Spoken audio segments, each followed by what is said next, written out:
3 साल पहले वेदांत को एक ऐसा प्रोजेक्ट मिला था जो उसका पूरा करियर बदल सकता था। महत्वाकांक्षा से भरा हुआ वो कई हफ्तों से ऑफिस में देर रात तक काम कर रहा था। आमतौर पर अगर वो समय पर निकलता तो मेट्रो पकड़ लेता, लेकिन अगर देर हो जाती तो जो भी साधन मिलता उसी से घर जाना पड़ता।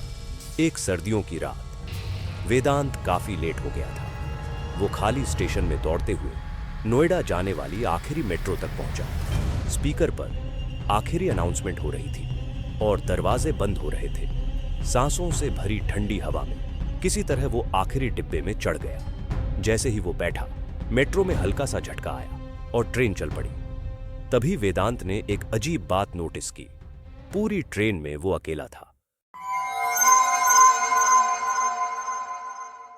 ट्रेन की स्पीड बढ़ती गई और वेदांत ने उस बेचैनी को नजरअंदाज करने की कोशिश की, लेकिन अगला स्टेशन आते ही ट्रेन रुक गई। दरवाजे खुले और एक तेज ठंडी हवा का झोंका अंदर आया। वेदांत ने बाहर झांका और एकदम ठिठक गया। पूरा स्टेशन खाली था, सिवाय एक आदमी के। एक अधेड़ उम्र का आदमी एक बेंच पर बिल्कुल सीधे बैठा था। जीन्स और जैकेट पहने हुए वो कुछ अजीब लग रहा था, जैसे उसकी रीढ़ हड्डियों से नहीं, लोहे की छड़ों से बनी हो। उसकी बड़ी बड़ी आंखें बिना पलक झपकाए दूर देख रही थी और वो मुस्कान, एक डरावनी हंसी, कान से कान तक फैली हुई। वेदांत कांप गया, ठंड से नहीं बल्कि उस आदमी के खामोश और अजीब तरह से देखे जाने से। यहां तक कि जब ट्रेन आगे बढ़ी वो आदमी हिला भी नहीं, एक पल को भी नहीं। वेदांत ने खुद को हंसी में उड़ाने की कोशिश की। शायद नशे में होगा, वो बड़बड़ाया। लेकिन फिर अगला स्टेशन आया। लाइट्स झपकी, फिर से ट्रेन रुकी और वो वहां था, वही आदमी। इस बार वेदांत के ठीक सामने बैठा हुआ, वही मुस्कान, वही बेजान आंखें। ये कैसे हो सकता है?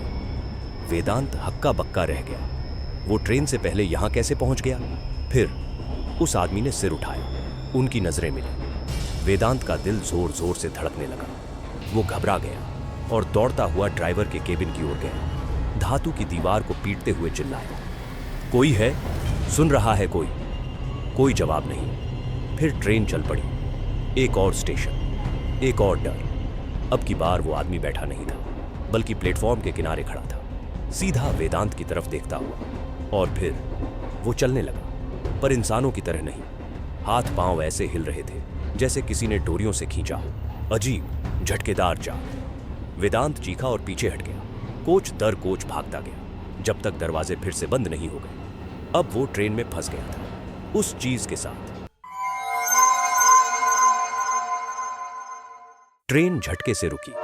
वेदांत गिर गया। जब उसने ऊपर देखा, वो आदमी उसकी तरफ आ रहा था, झटके खाती चाल, अजीब तरह से हिलते हुए। लाइट्स एक एक करके बुझ रही थी। वेदांत की घबराहट चरम पर थी। वो रो पड़ा जैसे कोई बच्चा, फिर खुद को संभालते हुए भागा। वो आखिरी कोच में पहुंच गया। बाहर अगला स्टेशन दिख रहा था। वो पलटा। वो आदमी उसके ठीक पीछे था, इतना करीब कि उसकी सांस की ठंडी हवा वेदांत महसूस कर सकता था। लाइट्स बेतहाशा झपकने लगी। ट्रेन रुक चुकी थी, लेकिन दरवाजे नहीं खुल रहे थे। वो आदमी वेदांत का चेहरा पकड़ लेता है। उसकी मुस्कान और चौड़ी हो जाती है, इतनी कि इंसानी नहीं लगती। वेदांत का शरीर अकड़ गया, दिमाग सुन्न हो गया, सब खत्म हो गया। लेकिन तभी दरवाजे चरचराते हुए खुल गए। वेदांत खुद को खींचकर बाहर निकला, हांफता हुआ, और सीढ़ियां चढ़कर ऊपर भाग गया, बिना पीछे देखे। कोहरे से ढकी सड़क पर आकर वेदांत रुका। सांसें तेज थीं, शरीर कांप रहा था। उसने आखिरी बार मेट्रो स्टेशन की तरफ देखा। ट्रेन अब भी वहीं खड़ी थी और आखिरी डिब्बे की लाइट्स अब भी झपक रही थीं।